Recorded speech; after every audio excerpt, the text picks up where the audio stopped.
Wonderful, wondrous, wiggling worms. They're just magnificent and the starting point to healthy soil and awesome compost. Traditional compost heaps like this one here are full of them.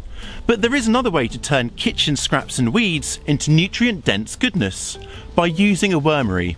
Intrigued? Then keep watching, because in this video we'll show you why worm composting rocks and show you how to make a budget-friendly wormery of your own.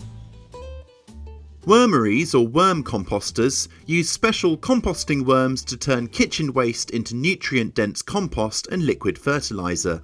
They don't smell, take up very little space, and are a great way to introduce children to the wonders of worms. Use one as a standalone composting solution for courtyard or balcony gardens, or as a complement to a traditional compost heap or bin. A wormery is typically made up of at least two compartments. The bottom compartment is where the liquid collects, which can be drained off to use as a liquid feed for your plants. The top compartment is where your worms will live. It's also where you will add your kitchen scraps to feed them. This is also where your compost or worm castings will be made. The lid here keeps everything from drying out or getting flooded during a rain shower. Our wormery uses three compartments, providing an additional tray that makes it easier to collect the worm compost. Holes in the bottom of both the middle and top trays ensure that the liquid produced by the worms can percolate down into the collection tray at the bottom. And once the tray is full, they enable worms to migrate up into a new tray so that compost from the vacated tray can then be harvested. The trays we're using are about 16 by 20 inches or 40 by 50 centimetres and fairly shallow at just 8 inches or 20 centimetres deep. You'll also need a plastic faucet or water barrel tap, a drill and drill bits, and a lid for the top tray. You'll also need some worms, of course, but don't be tempted to use earthworms from the garden. They're great at tunnelling and improving our soil, but not so quick at composting. I ordered these ones online. They're a lively mix of European night crawlers and tiger worms, which are capable of eating twice their body weight a day. So let's assemble the wormery. First, the bottom tray. Carefully cut out or drill a hole to snugly fit the thread of the faucet. Fit it as low as possible in the tray so that liquid isn't left at the bottom when you drain it off.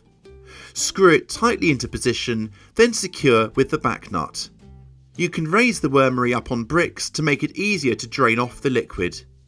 Now let's get on and drill those holes in the top two trays.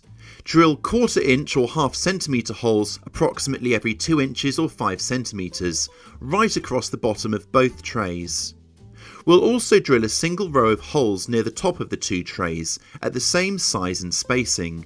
These holes will help to improve airflow, creating a healthier environment for your worms. Okay, now for the fun part, time to add our worms.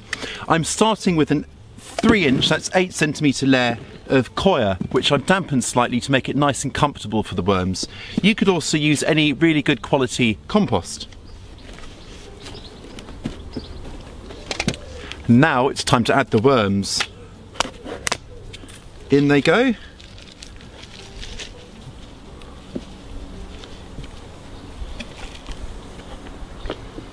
Now, they'll soon bury themselves into that lovely bedding material and get settled in.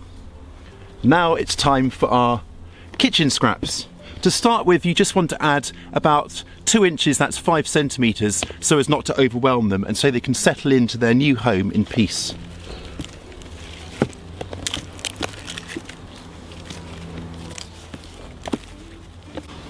And finally, a layer of burlap or hessian, just to keep them nice and snug while they settle in. Now, I won't add any more material for about a week until they've properly settled in. Worms like moist, warm conditions, so keep your wormery somewhere shady and as close to room temperature as you can. They don't like to be frozen, so move the wormery indoors for winter. Into a garage, outbuilding or utility room is ideal. Add food a little at a time to the top of the compost. Avoid adding too much food at any one time, as this risks creating an odour that will attract flies. The worms will digest any kitchen scraps, including coffee grounds, but avoid meat or animal products such as cheese, which can attract flies. Go easy on citrus peel and alliums like onion and garlic too, as large amounts will make conditions too acidic for your worms. You can also add small amounts of weeds and leaves, as well as shredded, non-glossy newspaper or torn up cardboard. Once the top tray's full, swap it round with the empty middle tray and start filling that instead. The worms will migrate up through the holes to where the food is, leaving the full tray empty of worms and ready for collection. Repeat this process each time the active tray becomes full up. The worm compost or castings make a great all-purpose soil conditioner, or add them to your own potting mixes to give them a nutritional boost. Drain the liquid off from the bottom tray whenever it collects. This nutritional liquid, often known as worm tea or worm wee, is a super elixir for your plants. Stir 1 part of the liquid into 10 parts water before using. And there you have it, a genuinely superb homemade wormery that will keep you in wonderful worm compost and lovely liquid. If you already have a wormery, tell us about it. What do you do with all that goodness, and how have your worms benefited your gardening? Let us know down below. Don't miss out on any of our upcoming how-to videos. Check your subscribe before you leave us today, and I very much look forward to catching you next time.